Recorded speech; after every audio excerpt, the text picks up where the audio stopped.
Sim, está lá. Começou. Bom dia a todos. Eu declaro aberta a audiência no processo 765734/2016, ponto 43400, processo em que é autor o Ministério Público Federal e são réus Mauro Marcondes Machado, Cristina Maltoni Marcondes Machado, Luiz Cláudio Lula da Silva e Luiz Inácio Lula da Silva, com ausências justificadas, mas com os seus advogados. Todos estão com advogados presentes, não é? Sim. Muito bem. Tá. Então, meus cumprimentos aí, doutores advogados, doutor Cristiano, doutor... Bom dia, presidente. Bom dia a todos aí em Brasília. Tá. Bem, muito obrigado. Ministério Público também, doutor Alexandre, meus cumprimentos, doutores aqui presentes. Nós vamos, essa audiência, ela é mais pontual, porque houve um pedido do Ministério Público que tomasse como testemunha de defesa, e eu verifiquei que havia uma incongruência com outro testemunho que foi dado aqui. Então, a testemunha a ser ouvida é o senhor Antônio Palocci, filho. Ele está aí? Aquele que senhor Antônio Palocci. Como vai? Tudo bem? Tudo bem, excelência. À sua disposição. Senhor Antônio Palocci, muito bem, bom dia para o senhor. O senhor é testemunha nesse processo, é testemunha do juízo, por isso que eu vou começar a fazer a pergunta pontual para o senhor. Okay. O senhor tem algum impedimento? Pela ordem, me permita apenas fazer uma questão de ordem, uma contradica. Renovando meus cumprimentos a todos presentes, gostaria, em primeiro lugar, apenas de dizer por lealdade que, na última sexta-feira, o Tribunal Regional Federal da Primeira Região negou o que nós fizemos pela defesa do ex-presidente Luiz Inácio Lula da Silva para que fosse cancelada esta audiência para ouvir o doutor Antônio Palocci e para ouvir o doutor Nelson Jobim. Neste ponto, o registro que eu gostaria de fazer a Vossa Excelência e a todos os presentes é apenas o de que o desembargador relator consignou expressamente que essa questão relacionada à compra dos caças franceses não é objeto desta ação originária. Existe um parágrafo aqui que ele diz, em primeiro lugar, não resta dúvida, como acentuado pela impetração, que o juízo de origem tenha se equivocado quanto à consideração de que o contrato ou protocolo de compromisso de compra dos caças franceses e Mirage seja um dos objetos da ação penal originária do presente writ. De fato, a denúncia não se refere nem imputa qualquer acusação quanto ao contrato que envolveu os referidos caças franceses Mirage. Então, apenas para registro e para esclarecer a Vossa Excelência o teor da decisão que foi proferida na última sexta-feira. Por outro lado, a despeito de ter sido uma convocação do juízo, nós entendemos que o doutor Palocci, na verdade, foi arrolado extemporaneamente pelo Ministério Público, que pediu a sua oitiva. E nessa linha, eu gostaria, na forma do artigo 214 do Código de Processo Penal, de respeitosamente ao juízo e ao próprio doutor Antônio Palocci, apresentar contradita o doutor Antônio Palocci. E o faço com base em alguns fundamentos, se Vossa Excelência permitir que eu possa expor. O primeiro fundamento é que o doutor Antônio Palocci já reconheceu em audiência anterior que fez uma delação premiada com o Ministério Público, de forma que hoje ele está recebendo benefícios do Ministério Público diante da narrativa que ele apresentou e narrativa que ele tem interesse em fazer prevalecer, inclusive porque, se isso não ocorrer, ele pode incidir no artigo 19 da Lei 12.850.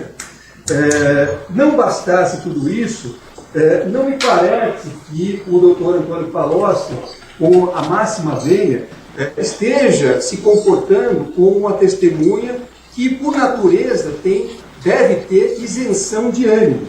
Demonstração disso tivemos, inclusive, ainda ontem, quando o jornal O Globo fez uma publicação na coluna de Lauro Jardim, dizendo que hoje o doutor Palocci viria para esse depoimento com um arsenal contra o ex-presidente Lula. Esse documento eu pediria ao doutor Guilherme, que está aí, que pudesse apresentar a Vossa Excelência, inclusive fazer juntar os autos, porque com a máxima vênia, o máximo respeito a todos os presentes, esta situação não é uma situação de uma testemunha que se apresenta com isenção de ânimo para prestar um depoimento.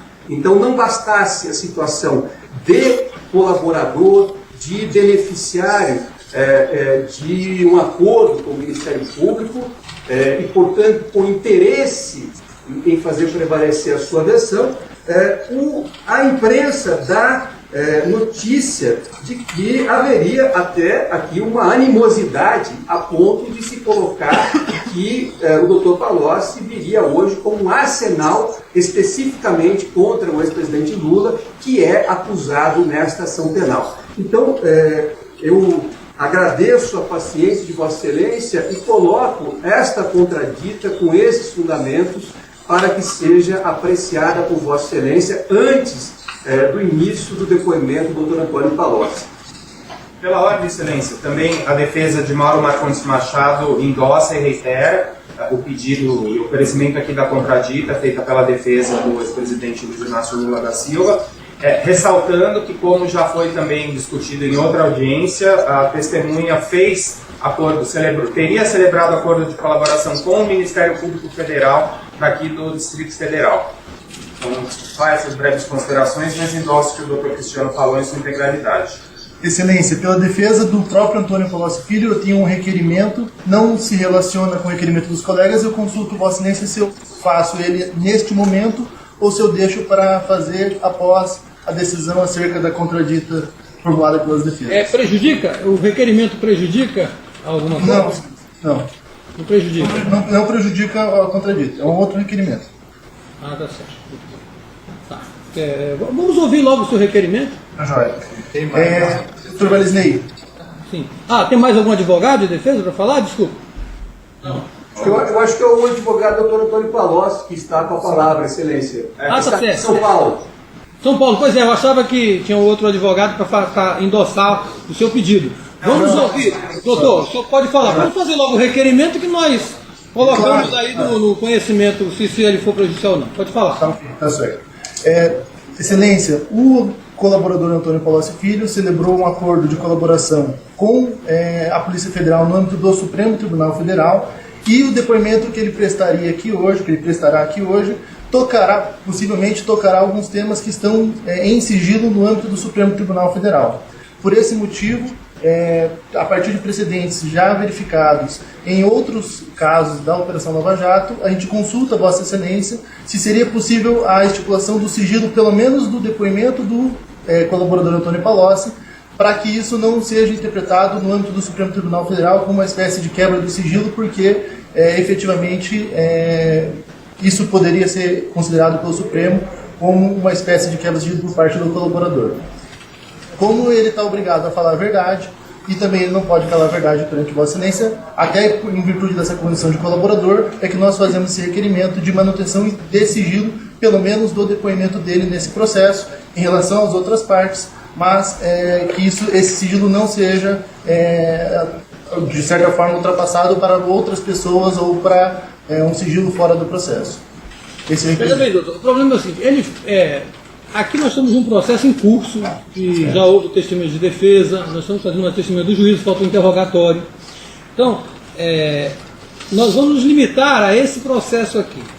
Eu acho que o Supremo, inclusive, seria incompetente de fazer uma delação, uma colaboração contra isso aqui, quanto a isso. Então, ele não vai obrigar a falar nada que está lá.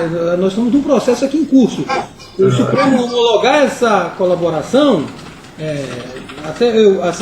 eu não sei, num processo em curso, eu não sei nem se é adequado. Né? Ele está fazendo uma colaboração desse caso aqui também, dos casos da medida provisória? Outras coisas não vai falar. Ele pode até não falar outras coisas. Ele vai falar. Aqui a pergunta é sobre a medida provisória 471 e sobre a compra dos caças. Se isso é objeto de colaboração premiada lá, a gente até suspende aqui, espera lá, ou eu que eu acho. Se não é, vai ser um depoimento que ele vai falar aqui sem necessidade de sigilo. E se isso não é objeto? Não é, né? O senhor falou que não é, né? Desses dois casos. Ele não vai responder, ele pode assegurar o direito de não responder outras coisas que não sejam esses dois fatos aqui.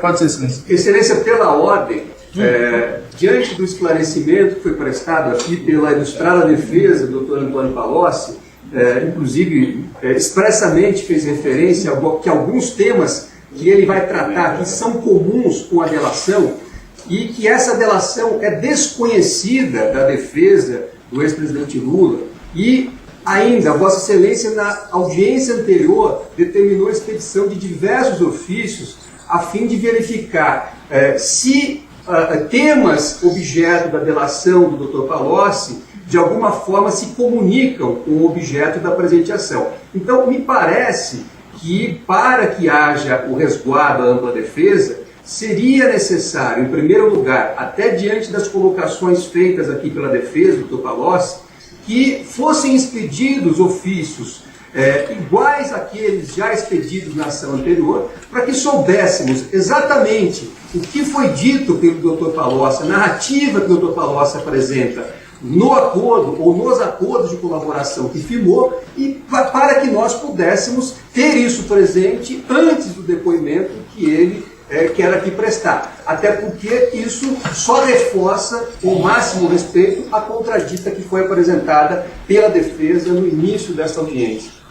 Excelência, fica muito difícil para a defesa aqui estabelecer ou formular quaisquer esclarecimentos para a testemunha, para o senhor Antônio Palocci, se não tivermos o conteúdo desta delação, o que exatamente ele teria falado perante o Supremo Tribunal Federal, que o doutor colega que adiantou diz respeito, ainda que indiretamente, aos mesmos fatos.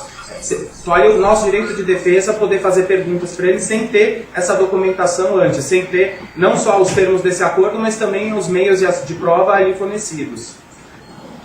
Eu mantenho essa posição. Isso aqui eu não vou nem ouvir o Ministério Público, porque nós cercamos o objeto desse processo.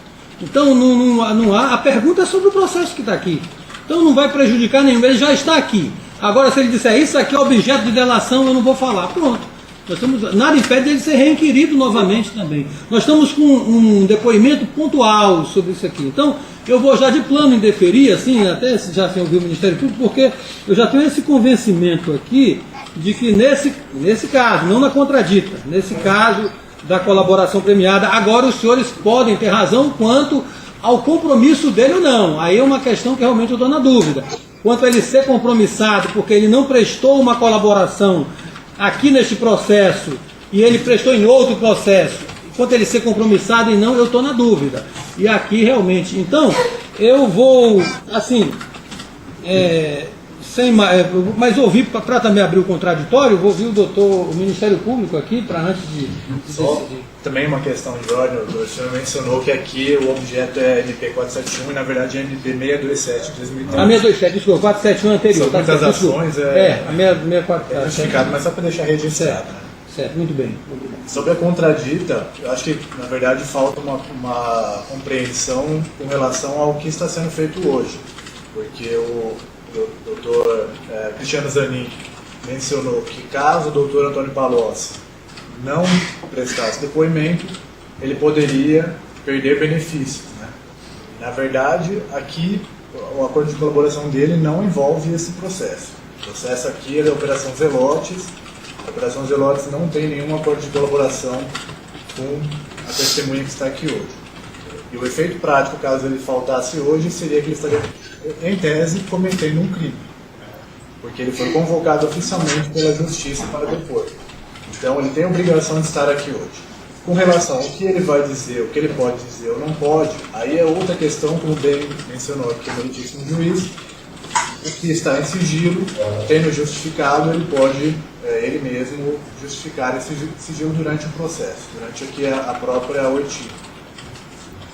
Entretanto, nós entendemos que se o depoimento for bem feito de forma objetiva por todas as partes aqui presentes, e da minha parte, representante do Ministério Público, com certeza da parte do meritíssimo juiz, como autoridade judicial, será objetivo e será restrito ao que foi proposto na denúncia e ao que já foi discutido no processo até hoje. Então, em tese, esse risco não haverá. Caso toque em alguma questão que nós, membros dessa audiência, não tenhamos conhecimento, o próprio doutor Antônio Palocci pode mencionar durante o seu depoimento.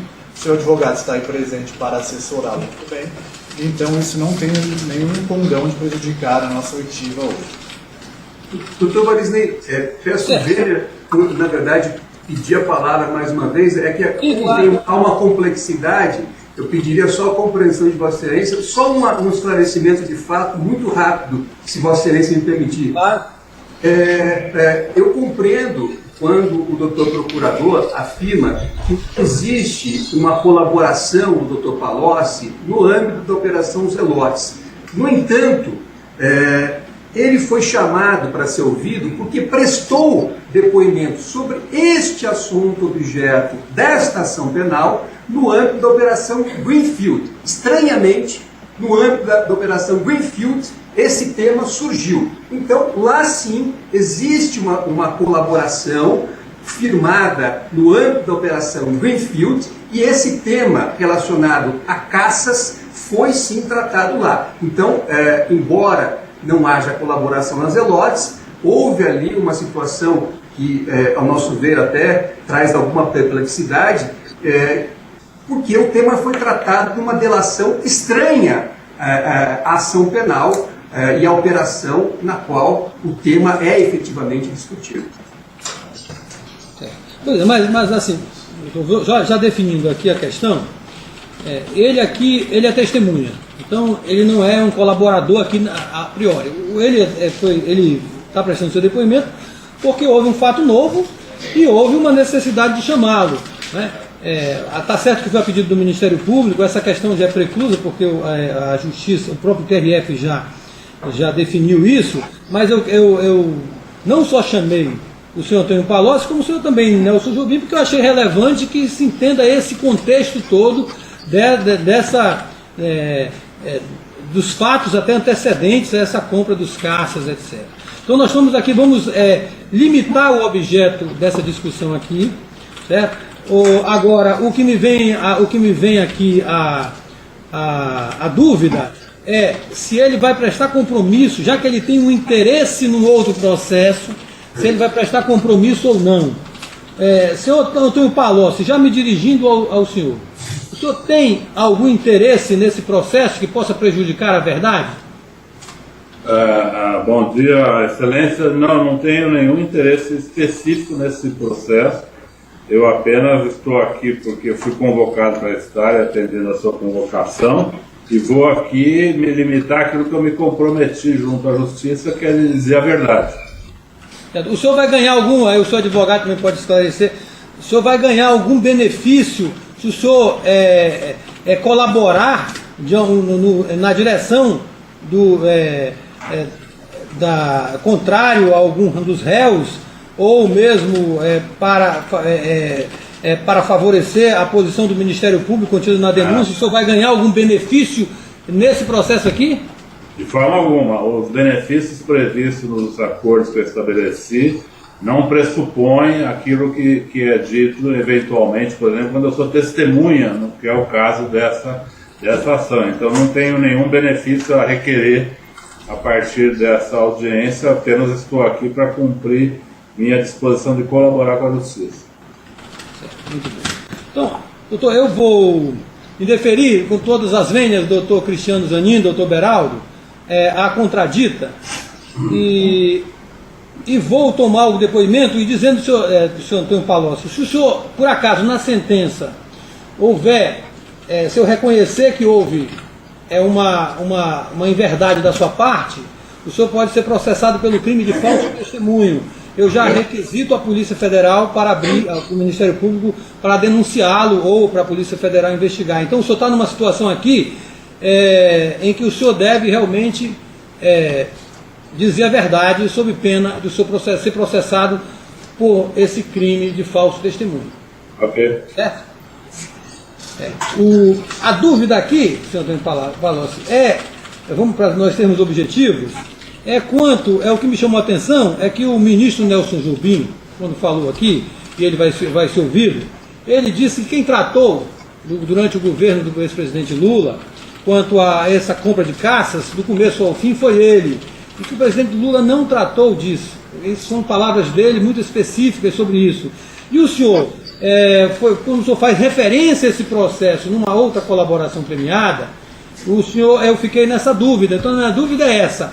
E também, outra coisa que é estranha a isso, é que o Brasil não comprou os caças franceses, né? Não comprou os aviões franceses.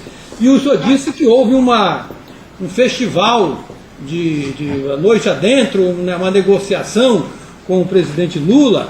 E a minha primeira pergunta para o senhor, queria que o senhor esclarecesse isso. Foi em 2009, claro, os fatos aqui diz respeito a 2012. Né? Então eu queria entender melhor isso. O senhor pode esclarecer esses fatos? O senhor era ministro em 2009, e foi até quando? Primeiro diga esse momento do governo brasileiro. Ok, doutor, excelência, esse assunto da compra dos caças é um conjunto de compras para as Forças Armadas, que envolvia caças para a aeronáutica, os submarinos nucleares para a Marinha e helicópteros para o Exército.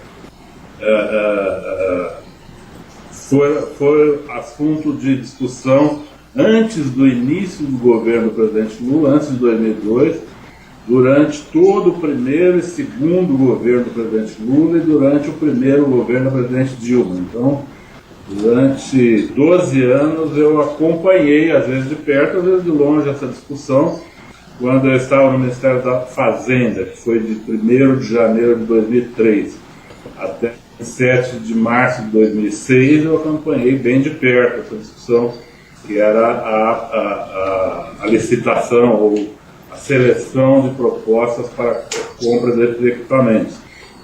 Em 2009, quando veio a ser feito o contrato com os Mirage franceses, eu era deputado federal. Fui eleito deputado federal em 2006, depois de deixar o Ministério da Fazenda, e fiz um mandato de fevereiro de 2007 até dezembro de 2010. Então, nesse período em que houve a contratação dos Mirage da França, eu era deputado federal, e essa contratação houve sim a participação do presidente da República. É verdade, quando o ex-ministro Nelson Jobim disse que ele que conduziu no período dele essa questão, é verdade, ele que conduziu toda a liderança desse processo de seleção. Mas houve um acompanhamento intenso do presidente da República, pelo Luiz Inácio Lula da Silva, dessas licitações, tanto no período que eu estava lá como ministro, quanto depois, quando eu estava como deputado, conversando com o presidente. Ele várias vezes me relatou da sua participação no processo, inclusive na aquisição, num contrato prévio de aquisição, que foi feito numa madrugada do dia 7 de setembro de 2009, quando o presidente Nicolas Sarkozy visitou o Brasil e teve diversas conversas com o presidente Lula, e nesse dia eles firmaram um protocolo de ambos os presidentes, são documentos públicos, né, documentos da gestão pública, em que se iniciou ali a compra dos aviões Mirage. Depois de um tempo, essa compra não se consolidou e houve um trabalho intenso de várias frentes políticas, empresariais e todo tipo de agentes de mercado, né, em favor de outras proposições. E aí, já no governo da presidente Dilma Rousseff, foi mudado, em vez da contratação dos Mirage, foi feita a contratação dos aviões chamados Gripen, sueco, né, da empresa Saab e algumas outras empresas associadas. Então, essa é a história que eu conheço da aquisição desse equipamento e da participação que eu tive como ministro, que o presidente da República teve como presidente, etc. Certo. O senhor, então, mas o senhor, houve algum fato ilícito nessa madrugada que o senhor falou? Houve alguma promessa de vantagem já nesse momento aí? O senhor estava nessa reunião à noite? Não, eu não estava nessa reunião e não conheço nenhuma proposta de ilícito ocorrida nessa reunião. Mas o que eu chamei o senhor a atenção, porque o senhor fez uma menção lá na colaboração que houve, se eu não me engano, eu ouvi o senhor dizer, está escrito aqui que o senhor disse que houve atos ilícitos nessa madrugada dentro e no dia seguinte. O senhor está retificando? Não estou retificando. Veja. Ali se tratavam da compra de equipamentos dos aviões caça, dos helicópteros e dos submarinos para a Marinha. Sobre os submarinos e sobre os helicópteros, eu conheço várias situações de ilícito. Diversas situações que mostram ilícitos importantes. Sobre os caças, houve uma mudança depois, onde eu já não estava mais no governo, onde eu não sei o que ocorreu quando foi a aquisição da Gripen. Então, por isso que eu disse que naquela oportunidade, quando foi feito o acordo do conjunto da compra das Forças Armadas, ali se tratou de ilícitos, sim, e que se consubstanciaram depois em pagamento de propina no projeto dos submarinos, em pagamento de propina no projeto dos helicópteros. Agora, o caça em particular, houve uma mudança do projeto depois, então eu não sei o que aconteceu. Certo. Então não houve nada de propina em relação aos caças. Quando o senhor se refere Eu não a essa conheço. reunião, certo. Eu não Mas conheço. houve uma consolidação de compras de helicópteros e submarinos? Sim. Houve essas compras? A negociação com as Forças Armadas e com o governo francês envolveu os aviões Mirage, helicópteros e submarinos nucleares. Então, 3 grandes projetos que se envolveu nesse acordo que foi estabelecido pelas Forças Armadas brasileiras e pelas Forças Armadas e pelo governo francês. Em 2009, na presença do presidente Nicolas Sarkozy no Brasil, ele e o presidente Lula trataram desse assunto e consolidaram essa compra. Só antes do senhor começar, essa parte do submarino e dos submarinos e dos helicópteros, isso é objeto de sua colaboração premiada? Aí tem que analisar. É isso. Não tem nada a ver com caças. Não tem, é a mesma compra, é o mesmo processo, é o mesmo protocolo feito entre os presidentes. Certo. Agora, então nós vamos. Certo, entendi. O que eu quero saber é o seguinte: então, nesse mesmo dia, o senhor é objeto de colaboração premiada esses dois materiais aí. Aí vamos nos concentrar nos caças, já que, para a gente evitar, como disse, não interferir na colaboração premiada. Vamos excluir aí, vamos falar dos caças. Eu quero saber dos caças especificamente. Nesse caso, houve propostas, houve ilicitude quanto aos caças envolvendo essas outras 2 aquisições também, tudo junto? Já houve proposta em cima disso? Não, havia propostas de propina em relação à compra original com os franceses, mas depois isso foi mudado. No caso dos caças, foi mudado o projeto no novo governo, o governo da presidente Dilma, foi mudado para a Gripen. Nessa contratação da Gripen, eu não conheço procedimentos ocorridos. O senhor não conhece nada quanto a essa parte dos caças? Não. Depois, já com a Suécia? Não conheço. Não acompanhou. O senhor fazia o que nesse período, 2012? Eu era deputado. 2012? Em 2012 eu não era nem deputado, nem membro do governo. Eu trabalhava na iniciativa privada. O ex-presidente Lula falou alguma coisa para o senhor sobre esse assunto depois ou não? O senhor não tem nenhuma informação? Falou sobre um outro ponto aqui desse processo, que é a MP 627. Certo. E quando foi? Como é que foi que ele falou? O que ele falou nesse A 627, que faz parte desse certo. Pela ordem, inquérito, ele me colocou. Vamos ouvir o advogado aí. Vou ouvir o advogado. Ordem, Excelência. Quando foi designada a audiência, o objeto, até porque a prova, como Vossa Excelência ressaltou, já estava preclusa para o Ministério Público quando ele requereu a oitiva do Dr. Antônio Palocci, Vossa Excelência consignou que o objeto, na verdade, da inquirição dele era essa divergência em relação ao depoimento dele, em relação ao Dr. Jobim. Então, eu acho que essa questão já está esclarecida. Eu acho que o objeto do depoimento do Dr. Antônio Da Palocci... verdade real, nós estamos dentro do mesmo objeto aqui. Bem, agora, se os senhores fizerem um acordo de não entrar mais nesse ponto, o Ministério Público tem interesse, não precisa entrar nesse ponto, e as defesas... Aqui eu também menciono a decisão do TRF1, que diz que essa testemunha foi considerada uma testemunha nova. Então... Vou fazer o seguinte, eu não vou fazer essa pergunta, doutor, atendendo ao senhor. Agora, eu vou aceitar se o Ministério Público fizer ou se a defesa fizer. Eu vou me concentrar no meu tópico aqui. No tópico, tá certo?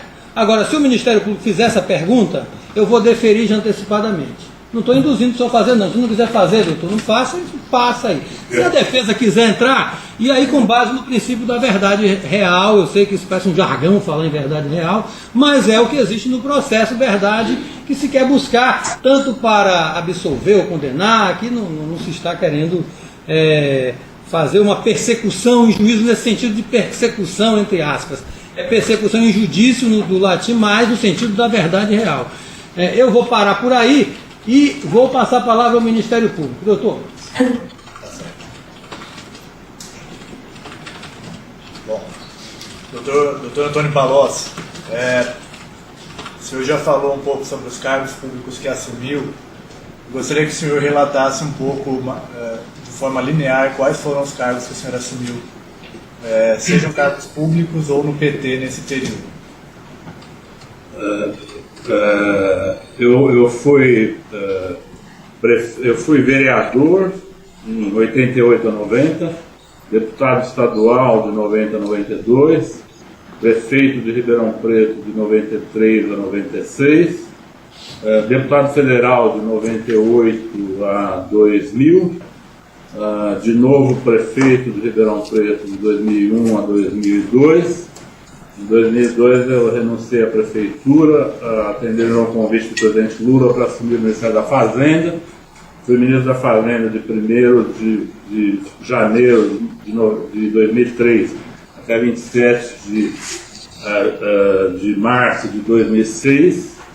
Depois, em novembro de 2006, fui eleito deputado federal novamente. E fiz um mandato de fevereiro de 2007 até dezembro de 2010 como deputado federal. Em 1º de janeiro de 2011, assumi o Ministério da Casa Civil no governo da presidente Dilma e em 7 de junho de 2011 deixei o governo.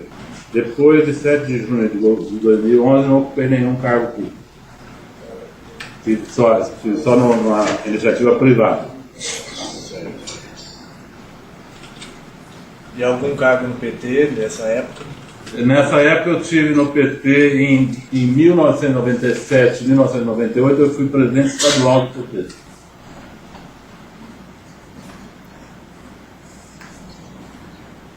Do estado de São Paulo.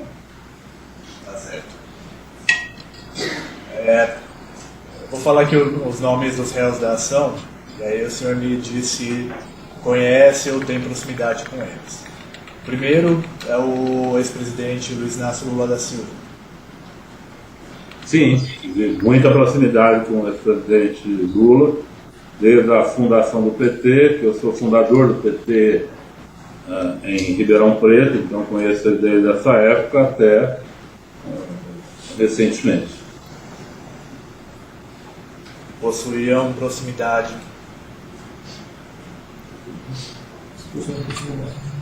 Se possuíram proximidade. Possuíam proximidade. Sim, um relacionamento muito próximo. Um dos filhos dele, o Luiz Cláudio, Conhece? Que tipo de proximidade que o senhor tinha com ele? O Luiz Cláudio eventualmente me pedia para ajudá-lo na promoção de um evento nacional que ele fazia, não sei se ele ainda faz no Brasil, que é um evento de futebol americano, chamado Touchdown. A empresa chama Touchdown, o evento em si. de futebol americano que ele promove no Brasil. Algumas vezes ele me procurou para apoiar, para buscar doações de empresas para apoiar essa iniciativa dele. E essas procuras foram mais ou menos quando que ocorreram? A mais que eu mais tenho referência dela foi uma ocorrida em maio de 2014, quando o Luiz Cláudio me procura na sede da minha empresa de consultoria, e ele, na sede da minha empresa de consultoria, ele me disse que naquele ano de 2014 ele já estava praticamente com o projeto do futebol americano fechado, mas que faltava para fechar esse projeto ainda 2,5 a 3 milhões. E se ele me perguntava se eu poderia ajudá-lo a conseguir esse recurso. Foi então que eu fui ao presidente. Eu falei que ia ver as possibilidades, e em seguida, alguns dias depois, ainda em maio, eu fui visitar o presidente Lula, o ex-presidente Lula, para dizer a ele que o seu filho havia me procurado para ajudar o financiamento da tal questão, e eu queria saber dele se era para eu buscar esse recurso, que obviamente eu teria que fazê-lo revelando que se tratava do filho do ex-presidente. Eu achava difícil colaborações muito importantes com um evento que ainda não estava divulgado no Brasil. O Luiz Cláudio fazia um grande esforço para isso, mas ainda não estava implantado no Brasil. Então eu fui dizer ao Lula que para poder arrecadar esse recurso eu precisaria citar que era uma iniciativa do filho do presidente. Foi quando o presidente Lula, na época já ex-presidente, me disse que não precisava se preocupar, que ele já tinha resolvido o problema através do do Marcondes, né? Do Mauro Marcondes, né? E que o Mauro Marcondes iria dar esses 2,5 milhões para o Luiz Cláudio. Eram 2.630.000, é isso? Ele me falou 2,5 milhões na época. E não foi específico. Ele falou que tinha esses 2,5 que o Luiz Cláudio foi me pedir, que ele já tinha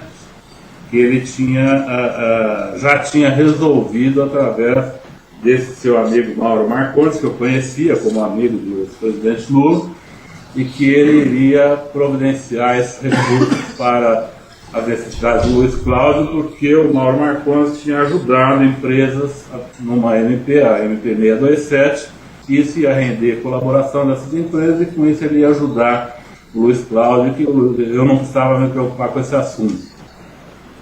Da onde eu concluo que o Luiz Cláudio, eu perguntei para ele por que o Luiz Cláudio me procurou. Ele falou que eu ainda não falei com o Luiz Cláudio sobre isso, mas eu já resolvi esse assunto, você fique tranquilo, não precisa se envolver nisso. Tá, agora, essa pergunta, mas por que o Luiz Cláudio lhe procurou? Ele tinha alguma liberdade nesse sentido? Ele me procurou e tinha liberdade. Eu conheço ele, conheço os irmãos dele, eu tenho relacionamento com a família. Então, ele me disse que o Lula tinha, um tempo atrás, não naquele momento que ele me procurou, o Lula tinha indicado que ele, quando tivesse necessidade de tratar com empresas, só que ele me procurasse, que eu tinha um relacionamento com empresa. Então por isso que ele foi me procurar, pela indicação anterior do presidente Lula. Só que nessa época, quando ele procurou e eu fui checar com o presidente Lula disse que já tinha resolvido o assunto. Tá? Então o fato do Luiz Cláudio me procurar, eu não estranhei, porque o presidente Lula falava para os filhos dele, o Fábio também, que é o outro filho, alguma vez me procurava para pedir ajuda para projetos, nada, nunca nenhum dos meninos me pediu nenhuma coisa ilícita, eles pediam ajuda aos projetos que estavam fazendo, que eu pudesse ajudar junto a empresas para financiar os projetos que estavam fazendo. Isso não era uma coisa estranha para mim. O que eu fui checar com o presidente é que eu não poderia fazer um pedido para a empresa sem revelar que se tratava do filho do ex-presidente. Eu queria que se ele me autorizasse a falar isso. foi quando ele me contou que não precisava mais mexer com esse assunto, porque através da MP 627 ele tinha negociado os recursos suficientes para que o Luiz Cláudio tivesse esses 2,5 milhões que precisava. E essa empresa, na época, que porte que ela tinha? O senhor sabe? Qual a empresa do senhor Mauro Marcondes? Não, a empresa do senhor Luiz Cláudio. Do Luiz Cláudio? Não, eu acho que era uma empresa de pequeno porte. Ele se dedicava a vários projetos de esporte, até onde eu sei, e o principal projeto que ele fazia era de trazer o futebol americano para o Brasil, né? E era um projeto muito difícil, porque o futebol americano não tem tradução no Brasil. Eu até cheguei a comentar isso com ele, que ele estava pegando um projeto muito difícil de realizar, custava caro para fazer, porque era um campeonato nacional, envolvia filmagem, transmissão por TV aberta de alguns episódios, alguns jogos. Então era um projeto relativamente caro. Mas ele estava empenhado em promover o futebol americano. Era uma vontade dele. E ele, quando me reivindicou recursos, não falou nada de medida provisória, nenhuma, ele disse tudo. Ele só pediu recursos para o seu projeto esportivo. Quem me falou da medida provisória foi o ex-presidente Lula. E aí, nesse contexto, ele mencionou expressamente a medida provisória 627 de 2020. Ele não falou nem o número da medida provisória, ele falou da medida provisória que havia prorrogado os benefícios da Caoa e da Mitsubishi, que eu conhecia na época, sabia aonde tinha sido feita essa renovação, que era a medida 627, e ele falou que ele negociou isso com o governo da presidente Dilma, para que ela não vetasse essa alteração, e ao não vetar essa alteração, o Mauro Marcondes ficou responsável por coletar recursos dessas empresas pelo trabalho que ele havia feito pela MP, e daria 2,5 milhões para o Luiz Cláudio. Inclusive, quero ressaltar aqui, ele não falou que as empresas sabiam da doação para o Luiz Cláudio. Ele falou que as empresas pagariam ao Mauro Marcondes, não sei a que título. No caso da Caoa, eu sei que o Mauro Marcondes fazia trabalhos para a Caoa. No caso da Mitsubishi, eu não conheço os proprietários da empresa, eu não sei se já havia algum trabalho para ele. Só para ser objetivo aqui, eu vou fazer mais uma pergunta, depois passando para o Mauro Marcondes. O senhor procurou o ex-presidente Lula antes de falar em nome dele. Né? Por que o senhor fez isso? Era uma prática que o senhor tinha, uma prática que ele demandava de vocês? O senhor disse que era próximo dele. Sim. Não, mas veja, eu não tinha autorização prévia para fazer qualquer solicitação de recursos, se não fosse uma coisa que viesse dele. Algumas vezes ele me solicitou para buscar recursos para o Instituto Lula, para projetos políticos dele, e eu fiz isso de diversas maneiras. Excelência, acho que esse tema me parece estranho a apresentação, porque se formos avançar, terei que fazer perguntas, aí eu não poderia ter a negativa de resposta sobre o fundamento de que é objeto de colaboração. Então, eu peço apenas a Vossa Excelência que delimite efetivamente os temas a serem tratados, para que depois a defesa não tenha que fazer perguntas específicas e tenha como resposta essa situação de integrar um acordo de colaboração que está sob sigilo, porque aí o trabalho da defesa realmente ficará sobremaneira prejudicado. O senhor pode, eu acho que ele tem razão no que ele falou, eu não sei qual foi a sua pergunta exatamente. Eu quero justificar uma coisa, doutor. Ninguém está querendo adentrar em questões sigilosas, tá? É que a denúncia trata de uma situação quase similar à que o Dr. Palocci acabou de mencionar. Então, se trata de um caso que o Dr. Mauro Marcondes solicitaria dinheiro, né, em nome do ex-presidente Lula. Então eu quero entender, aproveitando aqui a presença de alguém próximo ao ex-presidente, como se dava isso naquele momento. Tem total pertinência ao assunto da denúncia. Pois é que Vossa Excelência não arrolou o Dr. Antônio Palocci. O Ministério Público incorreu em preclusão. Ele veio como testemunha do juízo para esclarecer alguns pontos específicos. Então, se nós formos entrar com essa amplitude que Vossa Excelência está pretendendo, primeiro, que nós vamos pedir a reinquirição de todas as testemunhas. E segundo, que nós vamos ter também que entrar no acordo de delação que ele firmou, e aí eu não poderia ter a negativa de respostas sobre o fundamento do tiro. Então é uma opção que teremos que fazer aqui. Ou avançamos com a possibilidade de ter que reinquirir todas as testemunhas, ou ainda nós vamos ter que ouvir dele, discutir aqui a colaboração dele, os benefícios que ele negociou com o Ministério Público. Veja bem, eu acho que quanto mais a gente delimitar, melhor mesmo. Nesse caso, delimitar o fato em si, que nós já avançamos um pouco mais no que foi objeto, e que eu acho que pode dentro. Eu acho que realmente delimitar fica melhor para a gente não avançar num ponto de fazê-lo realmente uma testemunha extemporânea que vai avançar inclusive em outros processos. Eu acho que a delimitação fica melhor mesmo. Acho que nesse ponto ele teria razão nos pontos da medida 6273 e sobre o que ele sabe sobre isso. Perfeito. Então prosseguindo. Doutor, Caças, né? Com relação ao senhor Mauro Marcondes, o senhor já mencionou que tinha conhecimento que ele tinha uma amizade com o ex-presidente Lula. Mas o senhor conheceu o senhor Mauro Marcondes? Em que contexto que foi isso? Eu conheci o senhor Mauro Marcondes, eu conhecia de nome, porque ele sempre foi ligado à indústria automobilística brasileira, em particular a região do ABC, que é a mesma região onde o ex-presidente Lula tinha liderança sindical. Eu o conheci numa visita que fiz, depois de ser ministro da Fazenda, eu fiz uma visita para um debate na Anfávia, na Associação Nacional de Fabricantes de Veículos Automotores, em São Paulo. E antes da reunião, ele me chamou na sala dele e se apresentou. Eu já o conhecia de nome, mas ele se apresentou, falou da relação intensa que ele tinha de amizade com o ex-presidente Lula, falou que ele tratava de vários assuntos no governo com o ex-presidente, e basicamente confirmou aquilo que já era conhecido. O presidente Lula também me falou várias vezes dele, que ele era um amigo que ele tinha na indústria automobilística, embora Mauro Marcondes fosse ligado às empresas, ele era uma pessoa que mantinha bom relacionamento com o presidente Lula. Então esse era o ambiente que eu conhecia de relacionamento dos dois. Nesse dia, em maio de 2014, foi a primeira vez que o presidente me revelou que tinha feito acordos de subtração de propina através do Mauro Marcondes. Isso foi a primeira vez que ele me falou, que foi através da medida provisória 627. Na sala do Mauro Marcondes existiam fotos dele com o ex-presidente Lula? Não entendi, desculpa. Na sala? Na sala do Mauro Marcondes. Não reparei.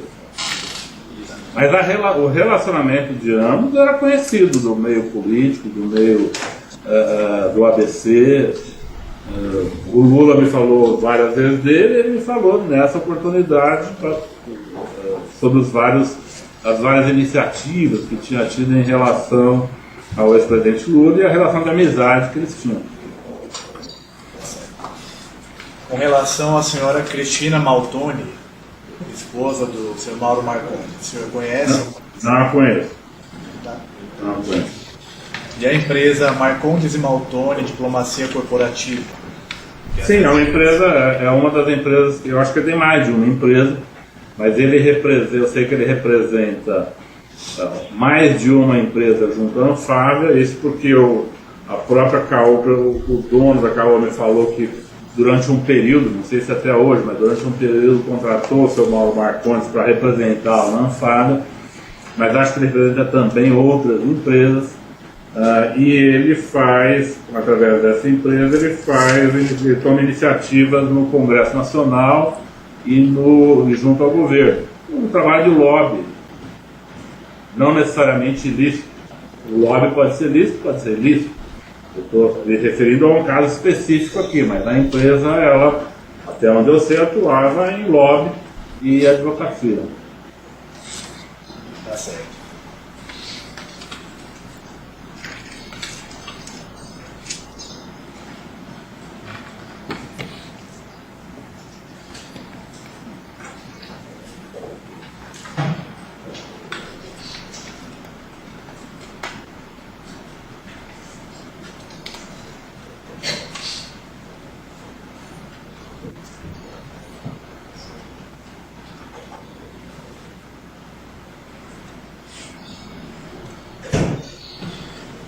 Tá certo, senhor Antônio Palocci, eu não tenho mais perguntas, eu agradeço a colaboração. Obrigado. E agora com os advogados. Começando aí, doutor. Quem quer começar? Doutor Cristiano, doutor Beraldo? Quando começar aí, se tem perguntas? Pode. Então, eu vou começar, Excelência, fazendo perguntas pela defesa do ex-presidente Luiz Inácio Lula da Silva. Eu renovo meus cumprimentos aqui ao doutor Antônio Palocci. E pergunto, em primeiro lugar, doutor Palocci, se o senhor se recorda de ter comparecido ao Ministério Público Federal de Brasília no âmbito da Operação Greenfield para prestar um depoimento. Um depoimento que o senhor teria prestado no dia 26 de junho de 2018. Se eu puder, Excelência, eu vou exibir o termo que está juntado aos autos, foi juntado pelo Ministério Público por ocasião do pedido de oitiva do Dr. Palocci. Apenas para ver se o Dr. Palocci se recorda de ter comparecido para ser ouvido na Operação Greenfield pelo Ministério Público Federal de Brasília. Eu me recordo, sim, de ter falado com o membro do Ministério Público. Não sei, em confiança ao senhor, eu vou dizer que esse documento é válido, mas não dá para eu ler esse documento agora. Mas eu estive, sim, com a força, com promotores de Brasília. Certo. O senhor reconhece a sua assinatura aqui nesse documento? De novo, parecida com a minha, mas por ter vindo da sua mão, eu confio que seja a minha assinatura. Não acho que eu trabalhei de forma... Eu agradeço. devida. Doutor Palocci, quando o senhor foi chamado para prestar esse depoimento, repito, no dia 26 de junho de 2018, foi esclarecido para o senhor qual era o objeto desta investigação, desta operação Greenfield? Sim. E o senhor se lembra qual era o objeto? Nesse momento não, mas foi tomado um depoimento, vários depoimentos. Eu fiz depoimento com a Polícia Federal, vinculado à Operação Greenfield, e também com promotores. Certo. Foram depoimentos separados, não foram conjuntos. Certo. O senhor se recorda se esses depoimentos do âmbito da Operação Greenfield estavam relacionados a fundos de pensão? Tinha relacionamento com o fundo de pensão. Certo. Essa Operação Greenfield, o senhor se recorda de ter alguma relação com caças, medida provisória ou outros temas tratados hoje aqui?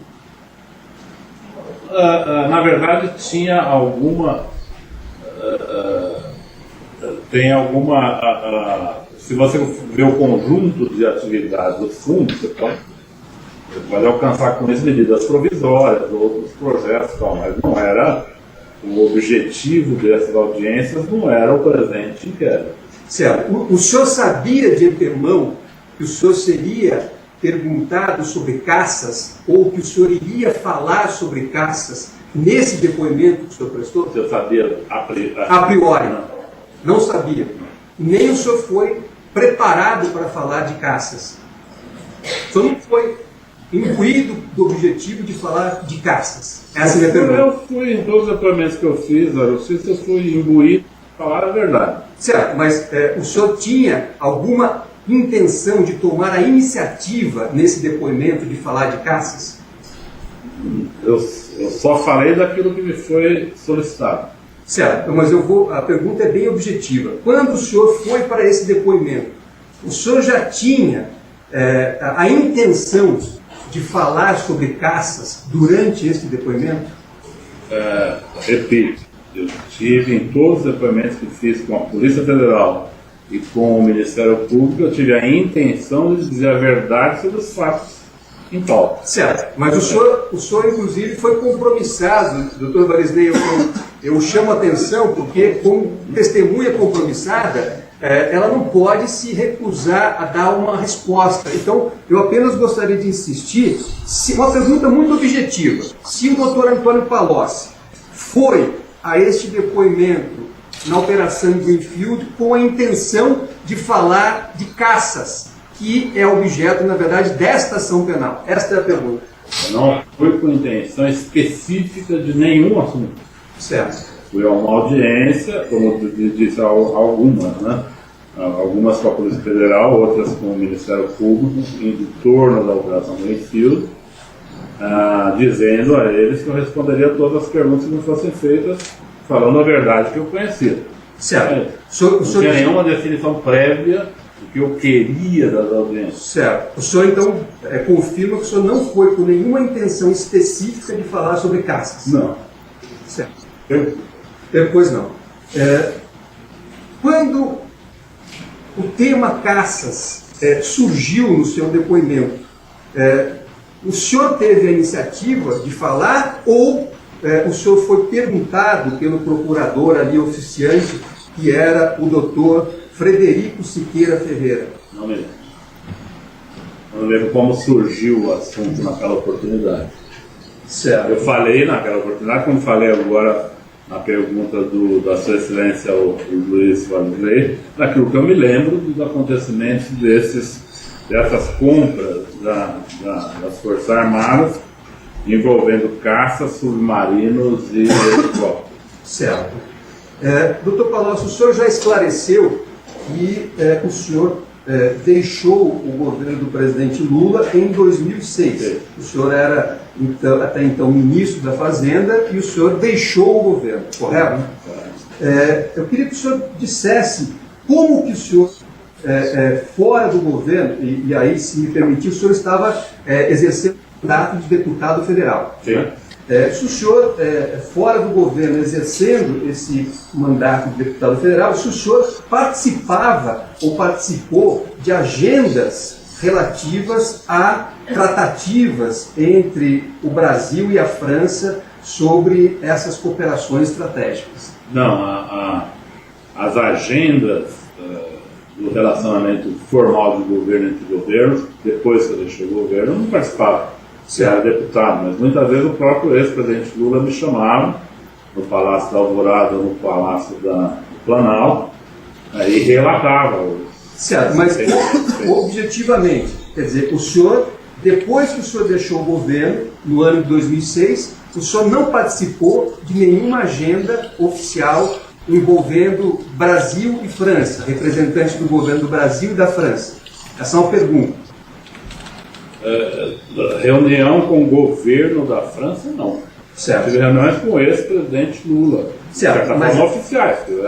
Ele era presidente e eu era deputado. Não, a pergunta, na verdade, eu vou repetir para o senhor, apenas para ficar claro para o juízo. A pergunta que eu faço é, se a partir de 2006, quando o senhor deixou o governo, se o senhor participava de reuniões entre representantes do Brasil e da França, mais especificamente, entre o presidente do Brasil e o presidente da França? Não participei de nenhuma reunião que envolveu os dois presidentes. Nenhuma? Não. Depois que eu deixei o governo. Sim. Quando eu era do governo, eu participei. Certo. Sim, de mas depois de 2006... Entre o presidente da República e o presidente francês. Certo. Mas depois de 2006, o senhor não participou de nenhuma reunião entre o presidente da República e o presidente da França? Não. Pois o senhor falou aqui de uma reunião no dia 7 de setembro de 2009.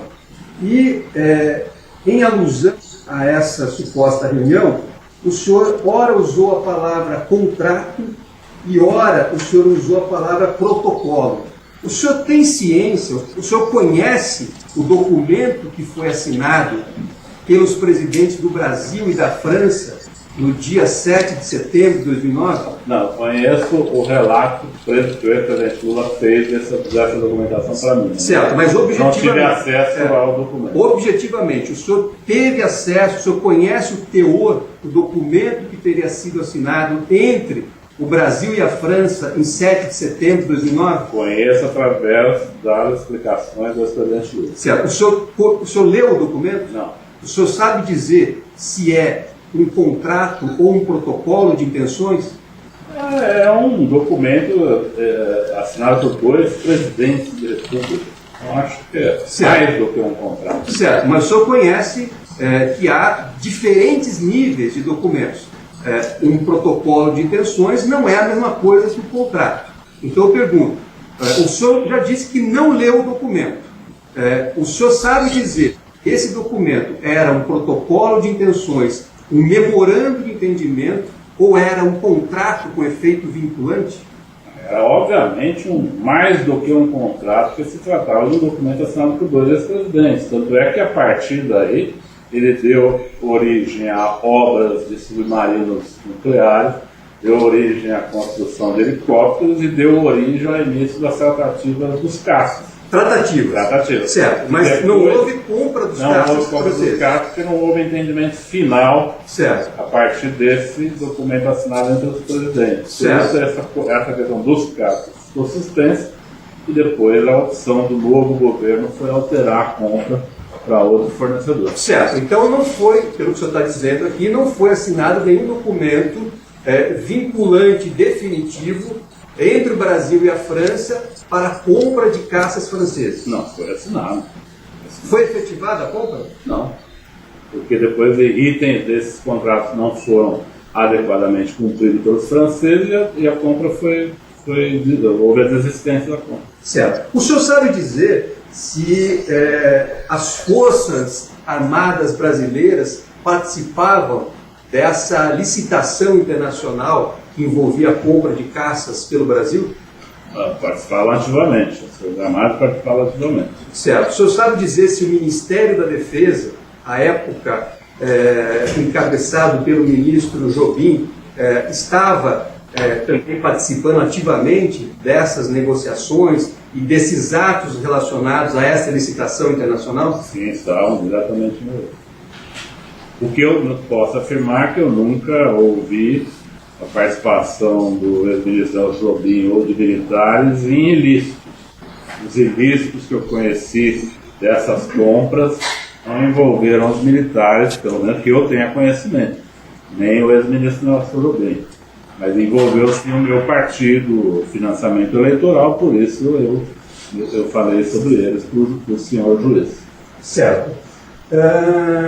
O senhor fez referência aqui também a uma suposta visita do Luiz Cláudio ao senhor. Eu pergunto, além do Luiz Cláudio, senhor, quem mais estava presente nessa reunião? Só eu e ele. Só o senhor e ele. Não há nenhuma testemunha, então, dessa reunião? Não, tem na minha agenda, tem minha secretária. Não, testemunha presencial, que tenha ouvido a conversa do senhor com o Luiz Cláudio. Não. Certo.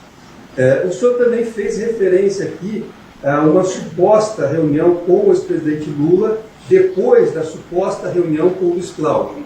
Eu pergunto ao senhor, quem teria participado dessa suposta reunião, além do senhor e do ex-presidente Lula? Só eu e o presidente Lula. Não tem testemunha também do conteúdo dessa conversa?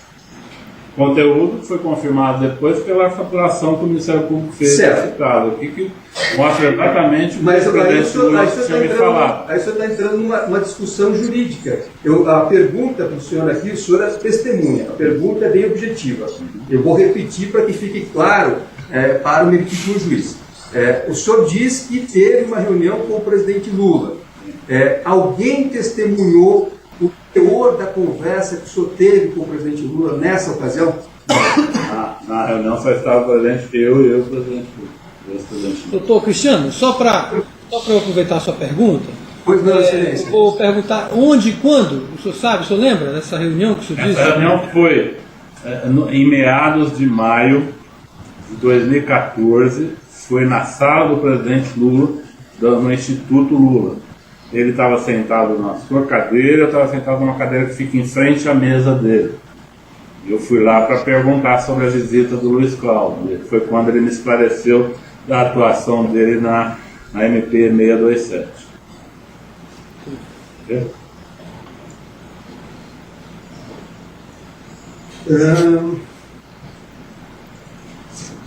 O senhor também fez referência aqui a um suposto encontro com o senhor Mauro Marcondes. Eu pergunto ao senhor, o ex-presidente Lula estava presente nesse encontro que o senhor disse ter ocorrido com o senhor Mauro Marcondes? Não. O senhor já esteve presente em alguma reunião em que estivessem também o ex-presidente Lula e Mauro Marcondes? Não. Desculpa, acho que o juiz não esteve. Só vou aproveitar de novo a sua pergunta. Quando e onde o senhor esteve com o Mauro Marcondes? Eu estive com o Mauro Marcondes na sede da Anfávia de São Paulo, numa sala que ele estava, não sei se era a sala dele, mas uma sala que ele ocupava, na Anfávia de São Paulo. Isso deve ter sido em torno de 2009, provavelmente 2008 ou 2009. Doutor, só para esclarecer, doutor, eu vou já lhe passar a palavra. Pois não, excelência.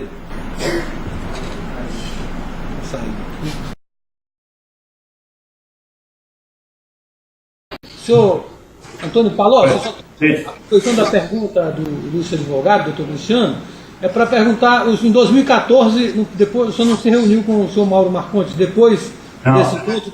Foi em 2009. Na verdade, eu estive com o presidente Lula e estive só com ele. Quando nós tratávamos desse tipo de assunto, por exemplo, interferência em MP, pagamento de recursos não contabilizados, pagamento de caixa 2, as coisas, ele não chamava mais pessoas para reunião, ao contrário.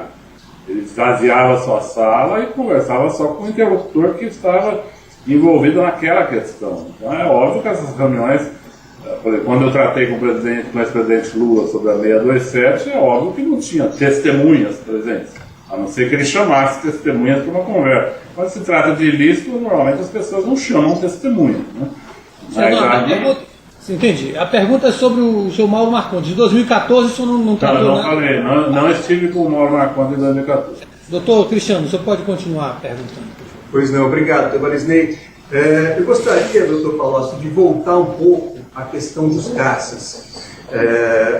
O senhor já disse aqui que tem conhecimento da participação das Forças Armadas na licitação internacional, assim como do Ministério da Defesa. Eu pergunto ao senhor, o senhor sabe dizer ou acompanhava quais os critérios que as Forças Armadas estavam levando em consideração para a compra dos caças? Então, basicamente, a transferência de tecnologia, que alguns proponentes davam, outros não davam, então isso é essencial para as Forças Armadas. Modernidade dos aparelhos, na medida em que vai se começar um projeto, quando você opta por um caça, você não opta para 5 anos, você opta por 50 anos. Então, era importante estar na fronteira da tecnologia dos aviões e da aviônica, além da questão de combate.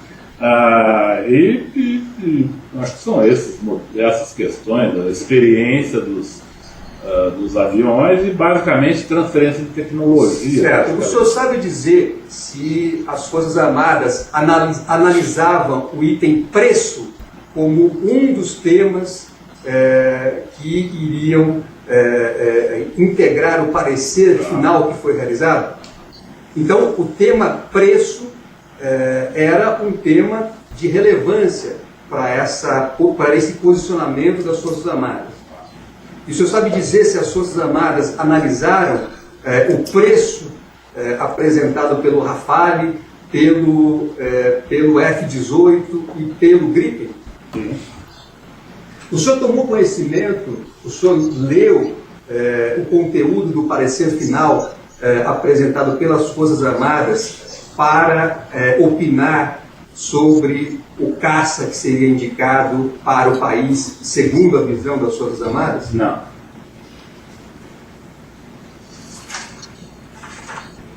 Em relação às pessoas que participavam desse processo licitatório pelas Forças Armadas, o senhor tem conhecimento da constituição de uma comissão específica para tratar desse assunto, a COPAC? Não. O senhor, na verdade, é Comissão Coordenadora do Programa de Armamento de Conflito. O senhor conhece essa comissão? Conheceu? Não teve contato com nenhum de seus membros? Não posso dizer que não tive contato com nenhum dos seus membros. Mas não discutiu nada no âmbito dessa COPAC? O senhor não teve nenhuma... Não tive. Quando eu fui ministro da Fazenda, eu discuti várias vezes sobre a aquisição do caça. Certo. Mas com a COPAC? Não sei, eu não preciso. Não conheço essa sigla. Pode ser que seja um membro da sua comissão. Certo.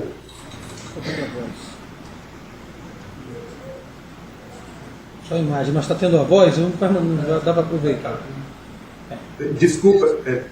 A imagem dos senhores aí não está muito boa, mas como a voz está saindo normal, não precisa repetir perguntas. O problema do sistema, esse sistema é novo aqui, de videoconferência, tem problema naquele dia, mas se puder perguntar até mais pousadamente, para nós estarmos mais na voz, doutor Cristiano. Pois não, excelência.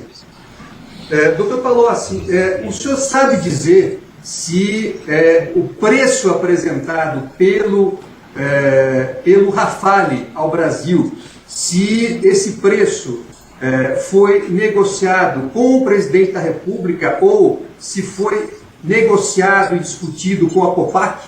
Foi discutido por todos, pelas comissões internas das Forças Armadas, pelo presidente Lula com o presidente Sarkozy. Nesse dia eu soube que um dos problemas para a assinatura desses contratos entre os dois presidentes foi exatamente o preço do Rafale, que era uma reclamação que o ministro Nelson Jobim trazia ao presidente por parte das autoridades da aeronáutica, dizendo que o preço era um pouco elevado, vamos dizer assim, dos casos franceses. Mas houve mudança do preço após a apresentação da proposta do Rafale ao Brasil?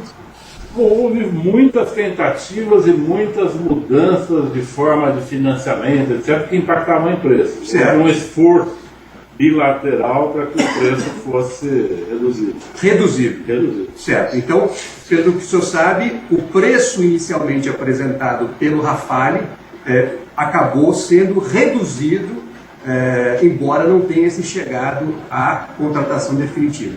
Sim.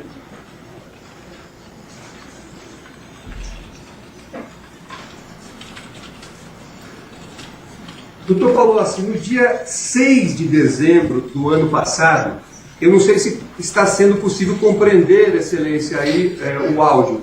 Está muito bem. O áudio está bom. Só a imagem que não está muito boa. Pois não, excelência.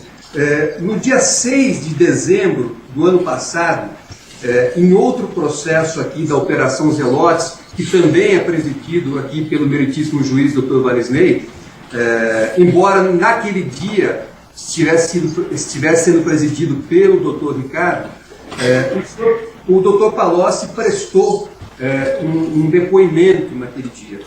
E naquele dia, embora não fosse objeto daquele processo, o senhor, espontaneamente, por livre iniciativa, o senhor tomou a frente e fez referência à medida provisória 627 de 2013, naquele depoimento. E eu pergunto ao senhor, esse foi o primeiro depoimento que o senhor prestou à autoridade sobre essa medida provisória 627, ou o senhor já tinha prestado algum depoimento anterior?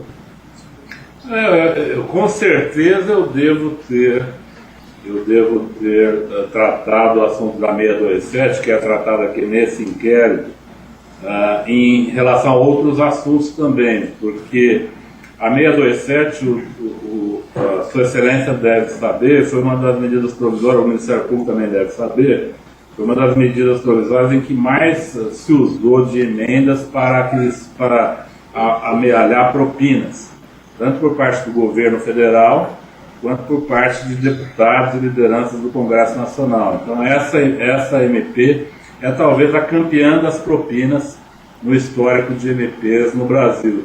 Certo. Então ela estar nesse inquérito acho que vai ser importante, porque aqui está sendo avaliado uma fonte de propina, que foi a questão do adiamento dos contratos do Mauro Marcondes com empresas automobilísticas e com essa questão dos aviões. Mas ao analisar com mais profundidade em outros inquéritos, essa MP 627 vai se verificar que ela é fonte de muitas propinas em várias áreas. Certo, é por isso que eu estou tocando nesse assunto, que eu gostaria que o senhor dissesse o seguinte. Então, pela sua exposição, eu posso concluir que esse tema é objeto de delações que o senhor fez com autoridades. Não necessariamente de delações especificamente, mas porque eu não fui relator dessa MP. Mas ela integra depoimentos que o senhor prestou no âmbito de acordos de colaboração que o senhor firmou? Não necessariamente formalizados nesta MP. Certo. O que eu digo é que essa MP, ela certamente foi mencionada em depoimentos porque ela é exemplar. Certo. Foi mencionada pelo senhor em depoimento? Por mim e por todas as autoridades investigativas. O Ministério Público conhece. É que para este depoimento o que importa é se o senhor fez referência a essa MP em outros depoimentos. Vou dizer ao senhor o seguinte: em vários depoimentos que fiz às autoridades da investigação, foram tratadas a metodologia de obtenção de propinas através de MPs. Essa é a questão. A MP 627 é conhecida no meio político, empresarial e no meio da investigação. O Ministério Público deve conhecer bem essa realidade. Ela é conhecida como a campeã das propinas, a 627, porque ela reuniu um número absolutamente desproporcional de contrabandos que foram enxertados no projeto original que foi enviado do governo.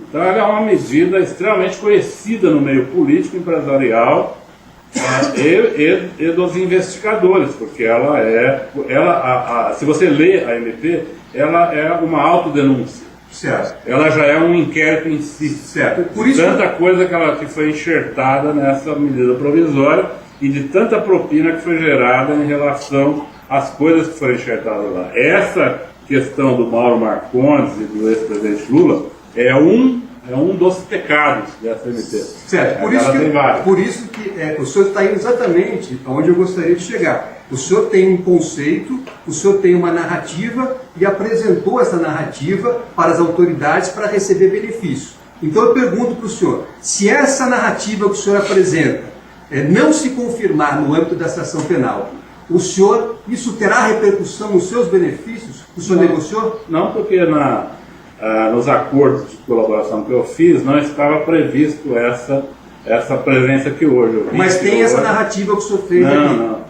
dessa maneira. Tem a narrativa de outras abordagens, de outras medidas. Então o senhor sabia de ilícito sobre essa MP e não narrou? Por favor, desculpa. Então eu quero dizer que qualquer resultado da minha presença aqui hoje diz respeito apenas ao meu compromisso com a sua excelência, o juiz de dizer a verdade.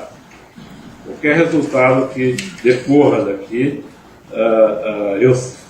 o senhor juiz deixou muito claro no início da audiência dos riscos que uma testemunha corre quando não diz a verdade. Então eu estou aqui estritamente dizendo a verdade, sendo que se for confirmada essa verdade, eu não tenho nenhum ganho a oferir nos meus acordos.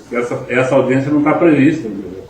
Eu vim aqui hoje convocado pela Sua Excelência, o juiz Valdezley, e disse a ele as verdades que conheço sobre esses itens que estão aqui.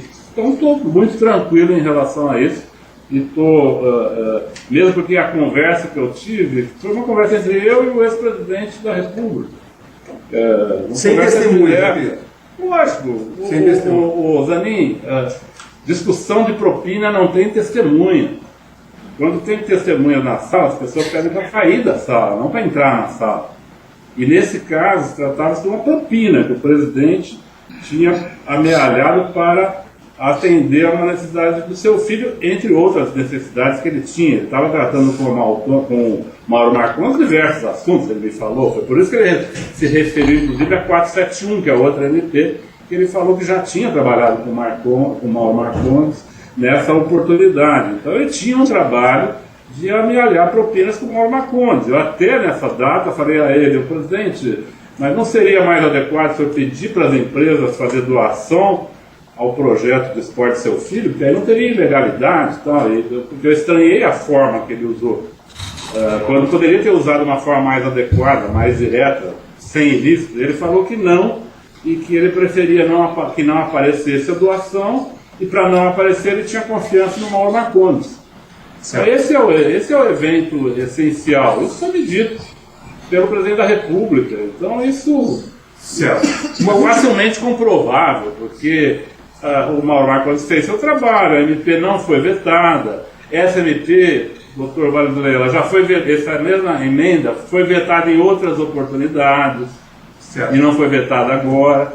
Por que não foi votada dessa vez? Porque teve algum incentivo. E o presidente me falou, tratou com o ex-ministro Mercadante e com a ex-presidente Dilma, para não vetar esse item da MP, o item de renovação de benefícios para as montadoras. Ele não tratou toda a MP, ele falou que foi especificamente o benefício de renovação das montadoras, a partir do que ele ia conseguir os recursos que o Estado tinha solicitado. Certo. O senhor sabe, doutor Palocci, se esses benefícios fiscais que foram objeto também dessa medida provisória 627, se eles se iniciaram durante o governo do ex-presidente Fernando Henrique Cardoso? É provável que sim. Certo. O senhor sabe dizer se esses benefícios eram restritos a MMC e Caoa? Não. Ou se alcançavam outras empresas? Não, existe um conjunto de leis que dão benefício a diversas empresas em diversas regiões do país sobre o setor automotivo. Por exemplo, existe legislação destinada ao Nordeste do Brasil, legislação destinada a Pernambuco, um projeto que a Fiat fez lá, da Bahia, que é um projeto que a Ford fez. Esse, em particular, é um projeto que dá benefício a empresas instaladas no Centro-Oeste. E não é um benefício para Caoa e Mitsubishi, é um benefício para Centro-Oeste. E, coincidentemente, as duas empresas que estão instaladas no Centro-Oeste, a Mitsubishi e Caoa. O senhor tem certeza que esses benefícios que vêm desde o governo Fernando Henrique Cardoso se dirigem apenas ao Centro-Oeste, esses que foram renovados pela medida provisória 627? Não, aqui devem ter renovações de outros benefícios também. De outros estados? De outros estados, de outras regiões. Como eu disse, a MP 627 é uma árvore de Natal de benefícios e ilícitos. Certo, mas a pergunta, eu sei que o senhor tem necessidade de usar expressões fortes para o seu colaborador, mas a pergunta não está no meu contrato. Ele não é colaborador aqui, viu? Hã? Só para ficar claro que nesse processo ele não é colaborador. Juridicamente falando. Eu queria esclarecer também, doutor, que no meu contrato de colaboração não está nenhum item faz menção a eu fazer peças teatrais ou frases de efeito. Tá? Apenas que eu devo falar a verdade, que é o que eu estou fazendo aqui. Certo. Apenas para retomar, doutor Palocci, então essa MP 627, o senhor sabe se ela dava ou estendia benefícios fiscais para outras empresas, além de Mitsubishi e Caoa? Acredito que sim. Não tenho de memória tudo aquilo que foi introduzido na FNP, mas acredito que sim, porque ela, como eu disse, era um festival de benefícios. O senhor sabe dizer se essa medida provisória 627 renovou esses benefícios fiscais, se outras medidas provisórias anteriores também haviam renovado os mesmos benefícios? Esses benefícios, se não me engano, esses benefícios relativos eu não posso estar enganado, mas pelo meu entendimento de memória, os benefícios da 627 para Caoa e Mitsubishi já haviam sido renovados pela 471, que foi assunto daquele outro inquérito que eu testemunhei em dezembro aqui. Certo. E aí parece que a MP fez uma renovação de 5 anos, que terminava agora, e aí em 14 se fez a renovação desse mesmo benefício por mais tempo. Normalmente se faz a renovação um pouco antes, porque as empresas, para fazer investimento, elas têm que ter previsão, fazer contas de benefícios e ver se vale a pena ou não vale a pena determinados investimentos. Normalmente o governo, quando decide fazer um benefício, faz com alguma antecedência. Certo. Vou fazer uma última verificação aqui, Excelência.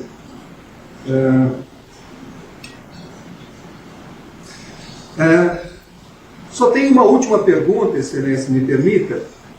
O doutor Palocci já disse aqui que tem acordos de colaboração com algumas autoridades. Pelo que eu entendi, com a Polícia Federal do Distrito Federal, com a Polícia Federal do Paraná, e eu não sei se com o Ministério Público também foi firmado algum acordo de colaboração.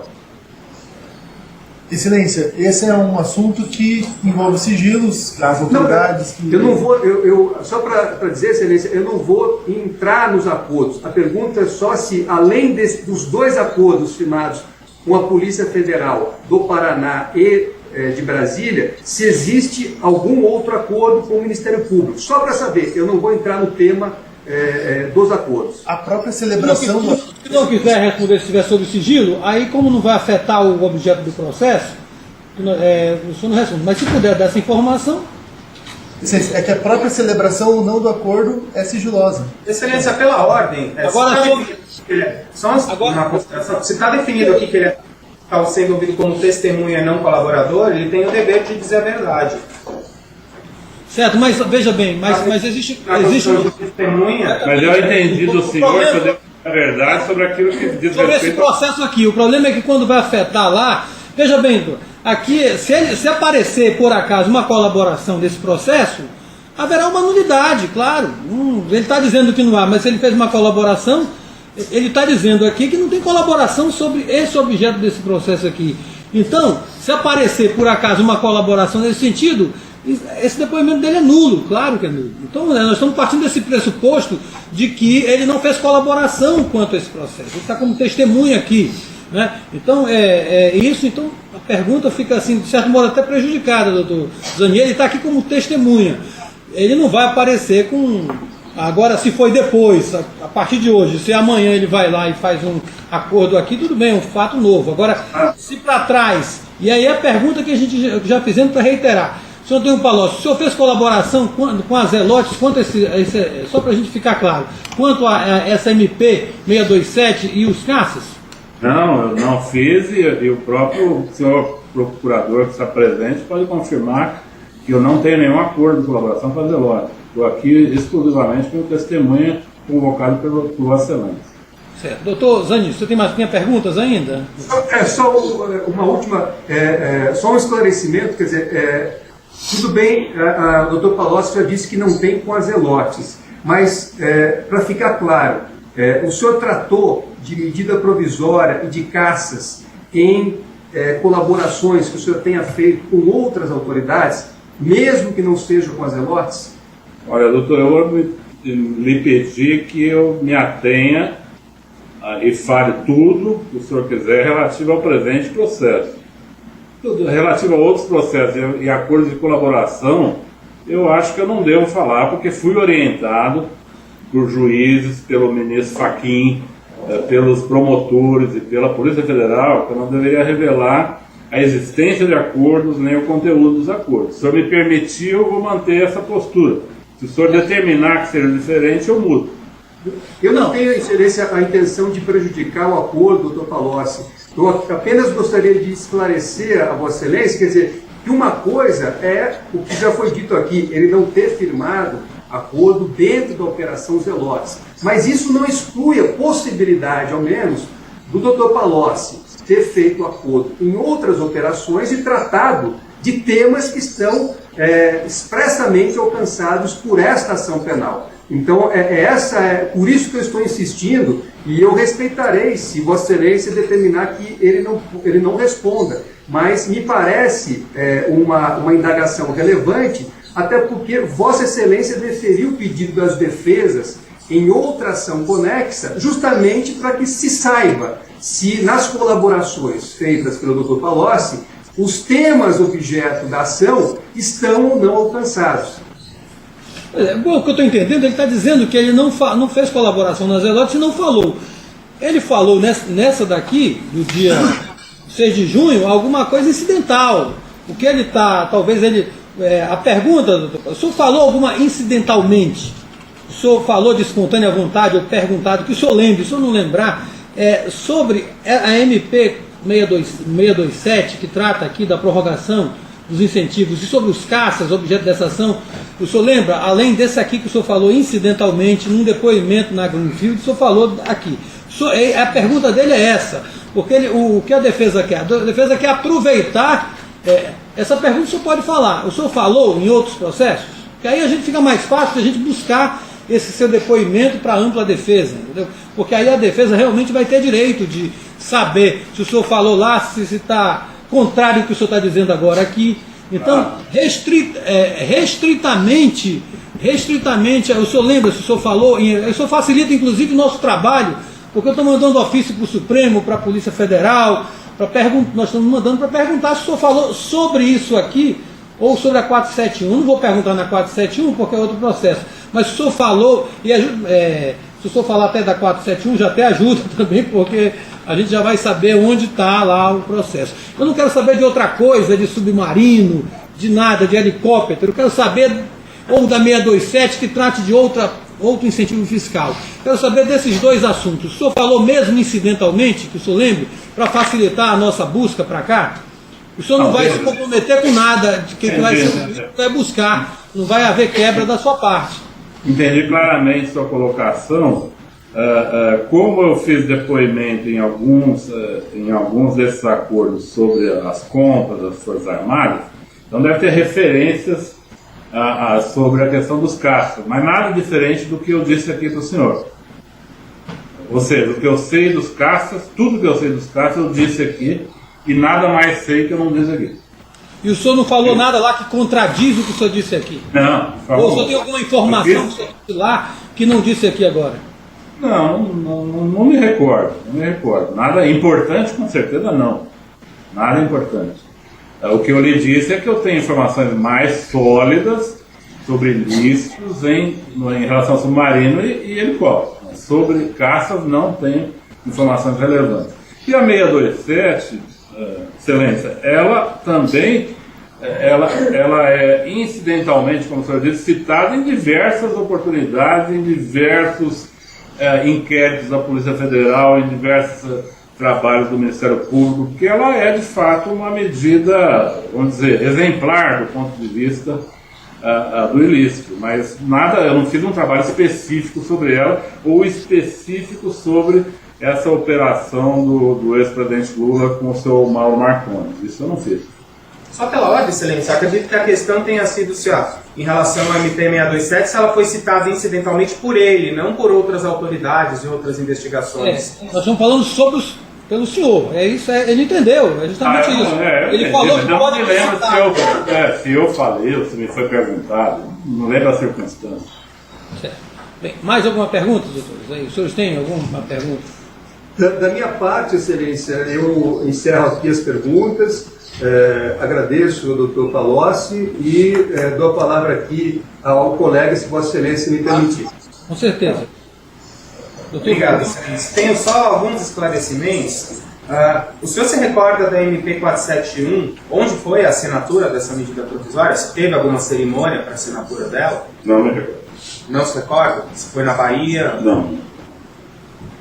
Essa reunião que o senhor falou que teve lá na Anfávia, onde o senhor teria encontrado o senhor Mauro Marcondes, era algum evento específico que estava ocorrendo na Anfávia? Eu fui fazer um debate, eu acredito que eu era deputado na época, eu fui fazer um debate com a diretoria da Anfávia, devia ter umas 20 pessoas das diversas empresas de automobilística sobre políticas do setor automotivo. Antes, então, dessa palestra, dessa apresentação, desse debate que eu fiz para a diretoria da Anfávia, o Mauro me chamou na sala dele, o doutor Mauro Marcondes, conversamos durante 15 minutos, 20 minutos. Tinha mais alguém presente nessa reunião? Nessa conversa dele, não. Depois desse encontro na Anfávia, o senhor encontrou com o Mauro Marcondes alguma outra vez? Não me lembro. O senhor se recorda de ter visto o Mauro Marcondes com o ex-presidente Lula juntos alguma vez, depois dessa reunião? Não, eu soube que eles estiveram juntos diversas vezes, porque ele era uma pessoa do círculo do presidente Lula. Mas eu nunca estive em reunião. Eu, o Mauro Marcondes e o ex-presidente Lula, nunca estivemos juntos em reunião. Mas o Mauro Marcondes era um frequentador assíduo dos ambientes onde estava o ex-presidente Lula. Ele me confirmou isso, o presidente Lula me confirmou isso, e todos que viviam naquele entorno sabiam disso. O senhor pode dar um exemplo de quem sabia disso, por exemplo? Gilberto Carvalho. quem já presenciou, ou ex-presidente Lula falando, tenho muita proximidade com o Mauro Marcondes, o senhor lembra quem teria presenciado, se for conversar sobre isso? Não se recorda.